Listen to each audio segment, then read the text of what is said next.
28 জানুয়ারি 2010 ঢাকা কেন্দ্রীয় কারাগার। রাত 9:30 থেকে 11টা পর্যন্ত ঢাকা কেন্দ্রীয় কারাগারের আশপাশ ও কারাগারের অভ্যন্তরের সব বিদ্যুৎ একযোগে বন্ধ হয়ে যায়। বন্ধ হয়ে যায় বললে ভুল হবে, বন্ধ করে দেয়া হয়। 1.5 ঘন্টা ঢাকা কারাগারের মতো স্পর্শকাতর জায়গায় কেন বিদ্যুৎ বন্ধ করে রাখা হয়েছিল সেটা একটু পরে বলি। আগে বিদ্যুৎ আবার ফিরে আসার পর কারাগারের অবস্থা কেমন ছিল সেটা বর্ণনা করা যাক। ঢাকা কেন্দ্রীয় কারাগারে ওই দিন কয়েদিদের সবার ভেতরে এমনিতেই কিছুটা অস্থিরতা কাজ করছিল, কারণ তারা জানতো জেলখানায় সেদিন 5 জনের ফাঁসি কার্যকর হতে যাচ্ছে। আর যে 5 জনের ফাঁসি কার্যকর হতে যাচ্ছে তারা সকলেই ছিল অত্যন্ত বিনয়ী, কারাগারের সকলের প্রিয় মানুষ।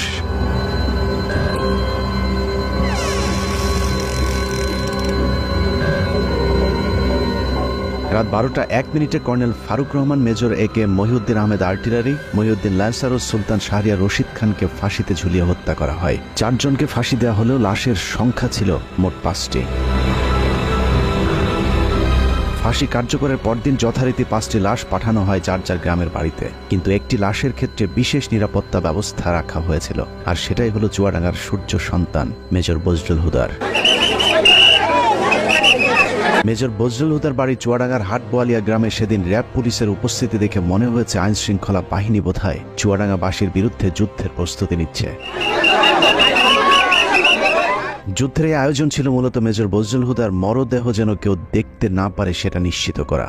লাশ কেন দেখতে দেয়া যাবে না সেটা জানতে আমরা হাটবোয়ালিয়া গ্রামের মানুষের বক্তব্য শুনতে চেয়েছিলাম। বজলুল ভাইয়ের লাশ আসার সময় আমি আমার পটে যাবো, এর মধ্যে পুলিশের টল, শুধু টল পুলিশের যারা মোটিতে এমন হয় আসা যায় না। তারপরে কিছুক্ষণ পরে শুনলাম ভাইয়ের লাশ আসছে ভোরের দিকে। প্রশাসনের লোক ছিল, ওনার লাশটা প্রথমে হাটবলে কেন্দ্রে হয়, প্রচুর লোক। এই অবস্থায় বাড়ির ভেতরে ঢুকতে দিয়েছিল না। আমার জানাজাত লাশটা বলার কথা, কিন্তু পুলিশের বাধার কারণে আমি লাশটা দেবাতে পারিনি। লাশ আসার পরে তার প্রশাসনের লোক যারা আসছিল লাশ নিয়ে, তারা যেখানে টাইম দিয়েছে তাকে দাফন করতে হবে। সে দেশের মানুষের জন্যই মনে করেন সবসময় ছিল, দেশের মানুষের পাশে থাকতো সবসময়। চুয়াডাঙ্গার মানুষের কাছে মেজর বজলুল হুদা ছিলেন এক আদর্শের প্রতীক, যে কারণে আইন শৃঙ্খলা বাহিনীর ব্যাপক উপস্থিতি আর জোর জবরদস্তির পরেও প্রিয় মানুষটিকে শেষবারের মতো একটু দেখতে চাওয়া মানুষের ঢল ছিল চোখে পড়বার মতো। আইন শৃঙ্খলা বাহিনীর নির্দেশনা ছিল 5 মিনিটের মধ্যে মেজর বজলুল হুদাকে দাফন করতে হবে, কিন্তু জনরোষের মুখে আইন শৃঙ্খলা বাহিনী পিছু হাঁটতে বাধ্য হয়। প্রিয় মুখটাকে গোসল না দিয়ে কিছুতেই চুয়াডাঙ্গার মানুষ তার দাফন করাতে চাননি। বাধ্য হয়ে প্রশাসন তাদেরকে আধা ঘন্টা সময় বেঁধে দিয়েছিল দাফন করবার জন্যে। 4টা-5টার দিকে আসলো, লোকজন নাই একেবারে, মানে সম্পূর্ণ একেবারে হলো কোনো মানুষজন ঢুকতে দিচ্ছে না। র্যাবের এক কর্মকর্তা আমাকে জিজ্ঞেস করলো কেমন উনি লোক ছিল। তা আমি তখন বললাম যে সে কেমন মানুষ ছিল এটা আপনার কিছুক্ষণ পরে দেখতে পারবেন। তো বলি যে এত ভালো মানুষ, তাহলে এরকম একটা কাজ করলো কেন? তা বলছি যে কাজ করলে এই কারণে, সে তো নিজের জন্য করে না, সে তো দেশের জন্য করেছে। যারা 15 আগস্টে ছিল তারা সবই মুক্তি ছিল, কেউ কোনো পাকিস্তানি ফেরত আর্মি না, সব মুক্তি ছিল। তারপরে লাশ আসলো, এত পরিমাণ লোক সরকারের নিয়ন্ত্রণে, সে লাশ এই এলাকার জনসাধারণ ছিনিয়ে নিল, এবং এত পরিমাণ লোক হয়েছে যেটা নজিরবিহীন একটা ঘটনা। পুলিশের আন্ডারে থাকবে না, আমরা আমাদের লাশ আমরা হলো আমাদের আন্ডারে হবে, দাফন হবে। পুলিশের আন্ডারে রাখতে চেয়েছিল, পুলিশের আন্ডারে তো না, সেগুলো পুলিশের আন্ডারে তো স্বাভাবিক নিয়ম, সেভাবে আমরা হলো সরকারি কাজ আমরা দাফন করি। তো আমরা বললাম যে না, দাফন ওইভাবে না, আমাদের পারিবারিকভাবে বা এলাকার মানুষের হলো দাফন হবে তার ভিতরে। অতএব তারা তখন হলো দিতে বাধ্য হয়েছে। হাজার হাজার মানুষ চলে এসেছে মেজর বজলুল হুদাকে এক নজর দেখার জন্য। হাটবোয়ালিয়া বাজারে এত মানুষ এর আগে হয়তো কখনো কেউ দেখেনি। গোসলের অনুমতি দিচ্ছিল না। এই সময় আলমডাঙ্গা থানার যিনি ওসি ছিলেন, উনি খুবই খারাপ আচরণ করছিলেন। আমাদের তারা হুমকি দিচ্ছে, হ্যান ত্যান পুলিশ আইসে আমাদের বলছে না, লাশ তাড়াতাড়ি মারে। আর প্রশাসন খুব তাড়াতাড়ি করে চাপ দেয়, ধোয়া টোয়া এগুলা বাদ দিয়ে, গোসল টোসল বাদ দিয়ে দাফন করতে হবে, এমন পুলিশের নির্দেশ ছিল, এবং সাথে ঢাকার থেকে টিমও আসছিল। ওই সময় প্রশাসনের ভূমিকা কেমন? প্রশাসন প্রথমে মার মুখে অবস্থায় ছিল, যখন সাধারণ মানুষ পাবলিক বললো যে ঠিক আছে আমরা লাশ না দেখে আমরা দাফন করব না, তখন লক্ষ লক্ষ মানে সাধারণ মানুষ চারিদিক থেকে আসার পরে তাদের চাপের কারণে তখন লাশ আমাদের কাছে দিতে বাধ্য হয়েছে।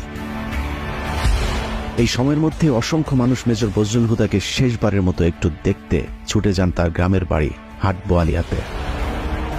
তিন জেলার জনগণের কারণে প্রশাসনের লোক এখানে পিছিয়ে আটি যায়, তারা এখানে সরে যাওয়ার পর এখানে জনগণের ইচ্ছা মতো তাদের দেখানো হয়েছে। মাটি দেওয়ার চাইছিল, তো এখান থেকে লেট করানো হলো যে একটু পরে লাশটা মাটি দেওয়া হোক। এই হিসাবে একটু দেরি করে লাশ দেখার পরিপ্রেক্ষিতে আমরা দেখছিলাম। এতটুকু পর্যন্ত ঠিকই ছিল, কিন্তু মেজর বজলুল হুদাকে গোসল করাতে গিয়ে চুয়াডাঙ্গার মানুষ সাক্ষী হয়েছিল নৃশংসতম এক ঘটনার। কাফনের কাপড় সরাতেই দেখা যায় মেজর বজলুল হুদাকে আসলে ফাঁসি দেওয়া হয়নি, তাকে জবাই করে হত্যা করা হয়েছে। মুক্তিযুদ্ধের সরকারি জেনারেল ওসমানীর পিএস সাবেক সংসদ সদস্য আপনাদের প্রিয় সন্তান প্রশাসনমূলক বিচারের মধ্য দিয়ে হত্যা করা হয়েছে। আমরা এই হত্যার বিচার চাই। ইনশাল্লাহ বাংলার মাটিতে তাকে হত্যার বিচার একদিন হবে। সে ফেরেস্তা তুললো, সে কোনো অপরাধ ব্যবসাতে করেনি, মানুষের উপকার করেছে। গলার কাপড় খুলে দেখেছে এখান থেকে এত দূর, মানে 2 ইঞ্চি না, একদম পুরো মানে ছুরি চালালে যেভাবে হয়, কষাইরা যেভাবে ছুরি চালালে যেভাবে কাটে ওইভাবে কাটা, সুতা 3-4 পর্ব করে সেটা দিয়ে সেলাই করা, হাতে পায়ে কোথাও আঘাতের চিহ্ন নাই। এটা জবাই করা, এটা তার ফাঁসি না, কোনো রড গাটা নাই, কিছু নাই। গলায় ছিল একটা টেপটা সরিয়ে দেখলাম হাতটা ঢুকে গেল, পট সুতো দিয়ে কালো সুতো দেয় তার সেলাই করা, অনেক দূরে রক্ত টপ টপ করে পট্টি আসো। তালা কাটা ছিল, এটা আমরা দেখেছি। হালকা দাগ থাকে, গলা তো গলা সেলাই কাটে না। কবরস্থানে যখন মাটি দিছে তখনও কাপনে রক্তে ভিজে গেছে। ফাঁসি দেওয়ার নামে তাকে জবাই করা হয়েছে। লাশটা কি আপনি দেখছিলেন? জি জি, আমি লাশটা দেখেছি, চোখে দেখেছি। লাশ ওনার গলাটা কাটা ছিল এবং সেইখান থেকে অনবরত রক্তক্ষরণ হচ্ছিল। লাশটা কেমন দেখছিলেন বলেন? লাশটা দেখছি যে এটা তো লাশ জেল কোড অনুযায়ী সেরকম তো হলো জবাই করা হয় না, কিন্তু পুরাপুরি জবাই করেছে সে হলো একটা হত্যাকাণ্ড। পুরা রক্ত বাড়াচ্ছে। কেমন ছিল এটা একটু? একেবারে সম্পূর্ণ গলা কাটিয়ে রক্ত বাড়াচ্ছে, তখন পর্যন্ত যখন আসে তখন পর্যন্ত রক্ত বাড়াচ্ছে। গলা কাটার পরে ওখানে সেলাই টেলাই দেওয়া এরকম কিছু দাগ? না, সেলাই কাটার পরে তারপরে হলো সেলাই দিচ্ছে। কফিন খোলার পরে আমরা তখন দেখি যে তার মুখ এবং সবকিছু রক্তে ভেজা। ফাঁসি দেওয়া লাশ তো মানে রক্ত থাকার কথা না। তারপর যখন গোসল করানোর জন্য নেওয়া হয়, দেখি যে গলার এখান থেকে এ পর্যন্ত কাটা এবং মোটা সুতা দিয়ে সেলাই করা। ধোয়ানোর পরও যখন খাটিয়ে করে লাশ নিচ্ছি তখনও রক্ত কিন্তু তাজা রক্ত টপ টপ বসছে। ভিডিওর সময় কি দেখেছিলেন একটু বলেন তো? ভিডিও করার সময় দেখছিলাম এই সাইডে একটা বড় আকারে একটা দাগ দেখছিলাম।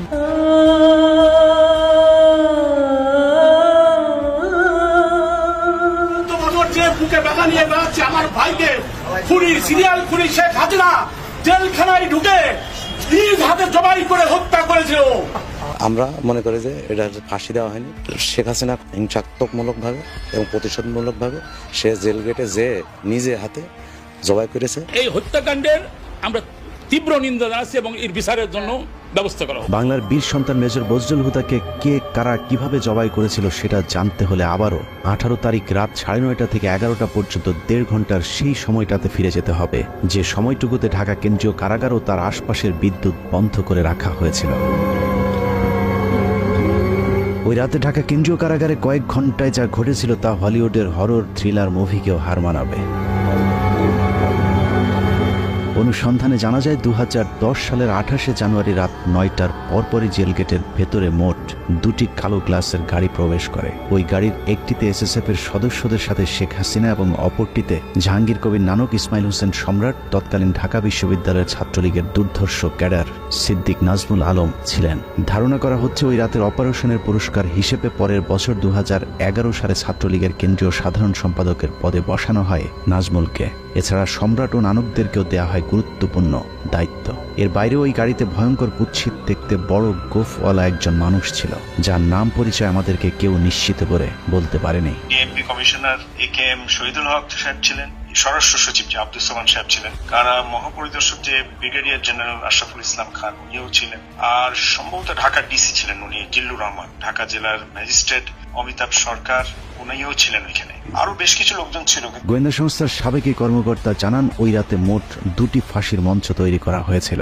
এই 2টি ফাঁসির মঞ্চে দুজন করে মোট 4 জনকে ফাঁসি দেওয়া হয়। দূর থেকে কোন 4 জনকে ফাঁসি দেওয়া হয়েছিল সেটা বোঝা না গেলেও 5ম জনকে ফাঁসি দেয়া তো দূরের কথা, মঞ্চেই তোলা হয়নি। কিন্তু লাশ বের করবার সময় জেলখানা থেকে মোট 5টি লাশবাহী গাড়ি বের হয়েছিল। ফাঁসি থাকে সাধারণত সেই দিন, তো এটা নরমাল প্রসিডিওর, জেলখানায় নিরাপত্তাটা বেশ স্ট্রং থাকে।